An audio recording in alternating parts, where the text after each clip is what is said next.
ఏంటి ఈ లాక్డౌన్లో మీ కుక్కర్స్కి గ్యాస్కెట్ పాడైందా? సో టెన్షన్ పడకండి. పప్పు సరిగా ఉడకదు, పిల్లలకి అరగదు అన్న అసలు టెన్షనే వద్దు. జస్ట్ పప్పు ఒక 10 నిమిషాలు నానబెట్టుకుని మిక్సీలో వేసి చక్కగా మెత్తటి పేస్ట్లా గ్రైండ్ పట్టేసుకోండి. గ్రైండ్ పట్టేసుకున్న దాన్ని పక్కకు పెట్టేసుకుందాం ఫస్ట్.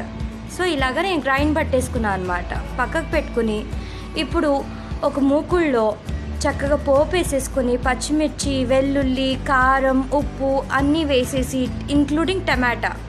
అంటే టమాటా పప్పు మాకు రాదా అనుకోకండి, నేను ఒక ఈజీ మెథడ్ చెప్తున్నాను అంతే మీకు. సో ఇప్పుడు ఇదంతా బాగా గుజ్జులాగా దగ్గరికి అయిపోవాలన్నమాట. ఈ స్టేజ్లో గుజ్జులాగా అయింది కదా, ఇప్పుడు ఈ స్టేజ్లో ఆ పప్పు, రుబ్బుకున్న పప్పు ప్లస్ వాటర్ వేసి మూత పెట్టేసుకోవడమే. ఇఫ్ మీకు కావాలంటే చింతపండు గుజ్జు, పంచదార కూడా వేసుకోవచ్చు.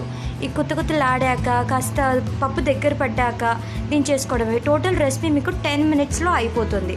ఇఫ్ మీకు ఈ రెసిపీ కనుక నచ్చినట్టయితే please like, share, subscribe to my channel. Thanks for watching.